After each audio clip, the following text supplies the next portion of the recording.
네, 안녕하세요. 오늘 우리 에베소서 3장 볼 차례입니다. 에베소서가 들여다보면 들여다볼수록 이 바울의 심오함, 또 그의 신앙의 깊이, 그의 학적인 광범함, 뭐 이런 모든 것을 볼 때 쉽지 않은 편지라는 것을 확인하게 됩니다. 그런데 오늘 우리 한번 쉽고 간단하게 같이 알아보면 좋을 것 같아요. 에베소서 여러분 첫 시간에 우리 조원상 목사님이 개관할 때 이야기를 한번 해주신 것 같은데 바울이 감옥에 갇혀 있으면서 썼던 편지입니다. 그래서 에베소서를 옥중서신이라고 부르기도 하죠. 바울은 이방인에게 복음을 전하기 위해서 선교사로 부르심을 받았습니다. 그런 그가 감옥에 있으면서도 자신의 본분을 잊지 않고 있다는 것을 우리 에베소서 3장 첫 번째 구절에서 알려주는데요. 1절을 한번 보셔요. 바울이 자신을 이방인을 위해 갇힌 자 된 나 사도 바울이라고 소개를 하는데 여러분 제가 퀴즈를 하나 낼게요. 돌발 퀴즈입니다. 이방인을 위해 갇힌 자 된 사도 바울이라는 말에서 이 갇혔다는 의미 무슨 의미일까요? 이 갇혔다라는 의미와 더 가까운 해석을 골라주세요. 1번 이방인을 위해 감옥에 갇혔다. 2번 이방인을 위해 예수 그리스도께 갇혔다. 감이 오시나요? 네, 정답은 2번이죠. 이 바울이 갇혔다라고 자신을 소개할 때 이 말은 로마의 감옥에 갇혀 있는 자신의 지금 상황을 말하는 것이 아니라 이방인에게 복음을 전하라 명령하신 이 예수 그리스도께 갇힌 자, 예수님께 사로잡힌 자라는 의미로 자신을 설명하면서 자기 자신이 예수 그리스도의 종의 신분에 있음을 밝히고 있습니다. 물론 같은 맥락에서 감옥에 갇혀 있다라는 의미도 담고 있긴 해요. 그런데 좀 더 가깝고 좀 더 맞는 의미를 찾자면 예수님께 갇힌 자라는 의미로 자신을 소개했다라는 것을 알 수 있습니다. 그런데 여러분 이방인을 위하여라고 말을 할 때 너희 이방인을 위하여라고 말을 해요. 바울이 갇힘에 대한 부담을 이 편지를 읽는 독자들이 가질 것을 암시해요. 너희 이방인을 위하여 내가 갇혔다. 너희도 부담을 가져라. 이런 말이에요. 그러니까 너희 때문에 내가 갇혀 있으니까 너네가 진짜 좀 죄책감을 느껴라. 이 말이 아니라 여러분 복음을 위해서 이방인인 우리에게까지 한국 사람도 성경의 기준에서는 이방인의 범주에 있지요. 이런 우리에게까지 복음이 전해지기까지 정말 복음으로 생명을 아끼지 않은 수많은 바울들이 있었습니다. 그렇다면 내가 이렇게 갇힌 것처럼 너희도 누군가의 생명을 위해 그 복음 전함을 위해 위험에 손해에 핍박에 갇힌 자가 되어야 한다면 어떤 선택을 해야 되는가에 대한 부담을 가져라. 우리도 예수 그리스도의 복음에 사로잡혀 갇힌 자가 되어야 할 것이고 이 복음을 위해서 우리의 고난도 핍박도 손해도 감수할 수 있어야 된다. 그런 부담을 가져라 라는 의미로 바울이 너희 이방인을 위하여 라고 표현을 한 것입니다. 이 편지요, 우리에게 지금 우리 스스로에게 바울이 보내는 편지라고 읽어도 무방할 것 같아요. 우리도 이방인이잖아요. 이 이방인을 위하여 갇힌 바울, 그의 편지를 계속 한번 살펴보도록 하겠습니다. 2절을 보죠. 2절에서 너희를 위하여 내게 주신 하나님의 그 은혜의 경륜을 너희가 들었을 터이라 라고 기록을 합니다. 이방인인 우리를 위해서 하나님께서 은혜의 경륜을 바울에게 주셨다. 이 은혜의 경륜이라는 말이 참 어렵습니다. 무슨 뜻일까? 은혜의 경륜이라는 말은 쉽게 말해서 하나님의 구원 계획입니다. 그리스도의 피로 유대인은 물론이거니와 이방인까지 함께 하나 되고 화목해 하는 주 안에서 한 백성 한 가족으로 만들어주는 그 복음의 경륜, 은혜의 비밀, 그것을 너희가 들었을 것이다 라고 바울이 이야기하는 것이죠. 바울은 계속해서 이 하나님의 구원 계획이자 그리스도의 비밀을 이야기해 왔습니다. 그래서 너희가 들었을 거야, 들었을 터야 라고 이야기를 하는 것이죠. 바울은 자신이 이 비밀을 알게 된 경위를 이야기하면서 먼저 성령으로 나타내셨다. 자기 자신에게 성령 하나님께서 나타내셨다고 말을 해요. 5절을 같이 한번 봅시다. 그의 거룩한 사도들과 선지자들에게 성령으로 나타내시고 다른 세대에서는 사람의 아들들에게 알리지 아니하셨다. 라고 이야기를 하는데요. 이 복음의 경륜, 구체적으로는 6절에서 이야기하는 이 복음의 경륜을 성령 하나님께서 거룩한 사도들과 선지자들에게 나타내셨다. 그런데 다른 세대에서는 사람의 아들들에게 알리지 아니하셨다. 여기서 다른 세대, 사람의 아들들이란 말은 여호와를 알지 못하는 세대를 이야기해요. 그들에게는 이 계시가 허락되지 않았습니다.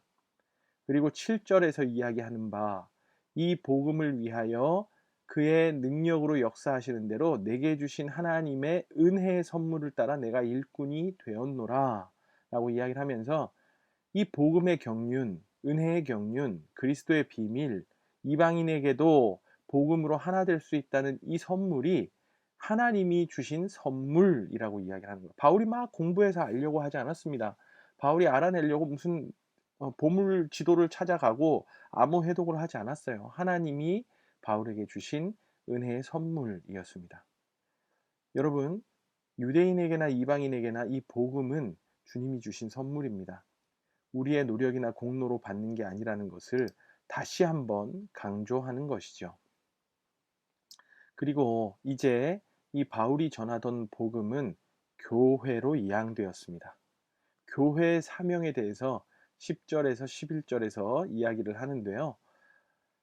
하나님이 우리를 교회로 모아주시고 또 우리 함께 동역하게 하심은 영원부터 예수 안에서 작정하시고 예정하신 뜻인데 예수 생명의 복음을 주변에 또 이웃에게 전하게 하시기 위해서 우리를 교회로 모아주신 거예요.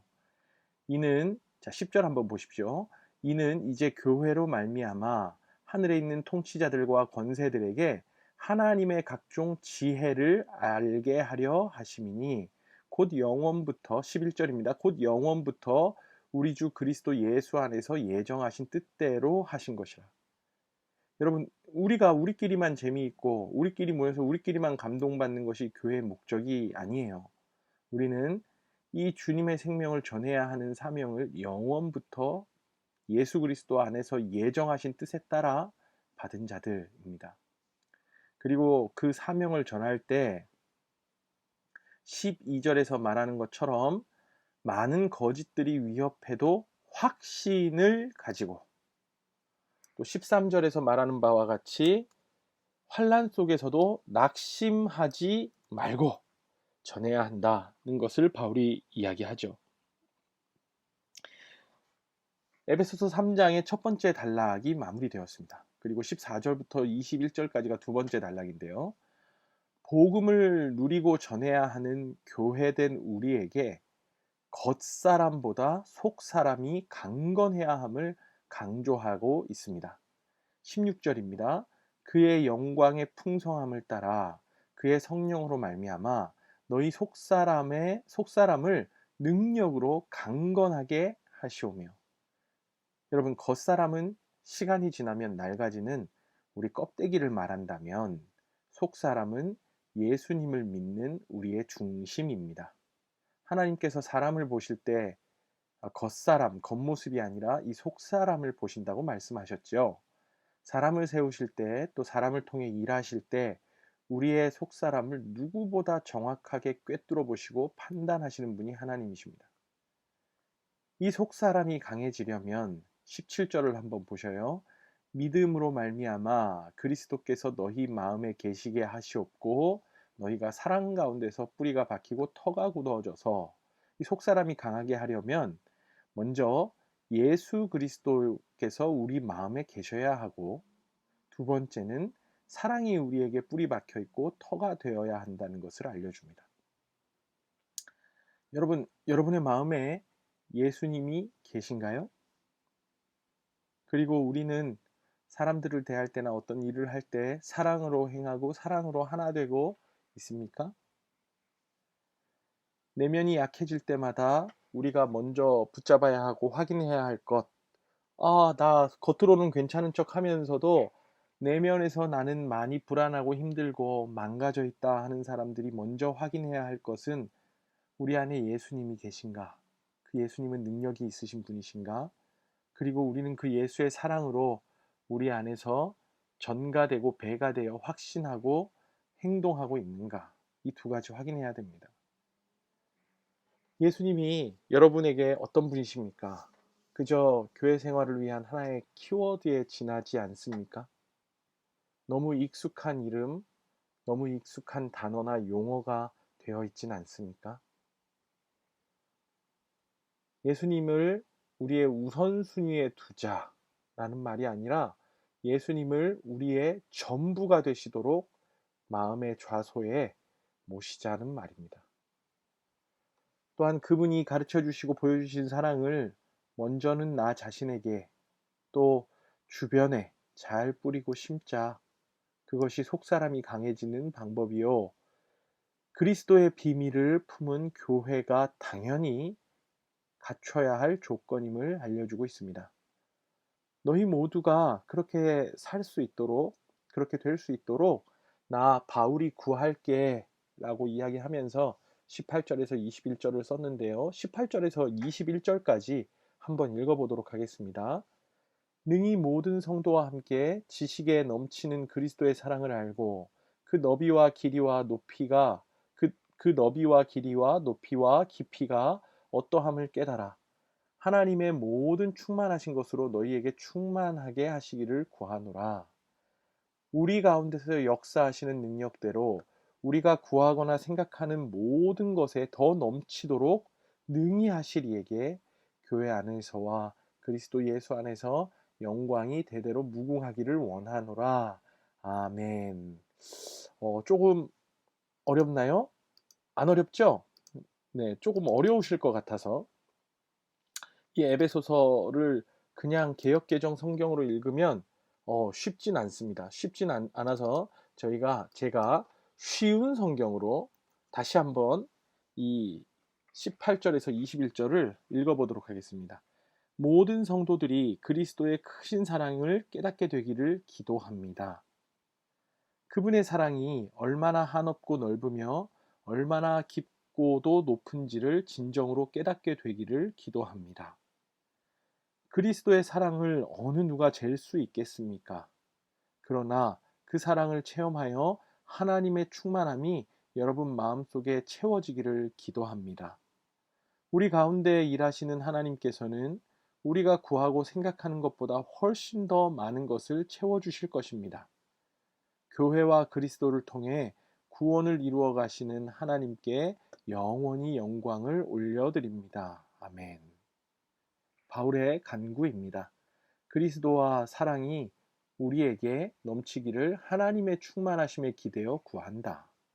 우리가 구하고 생각하는 모든 것에 더 넘치도록 구한다. 교회의 머리 되신 그분의 영광을 기대어 구한다.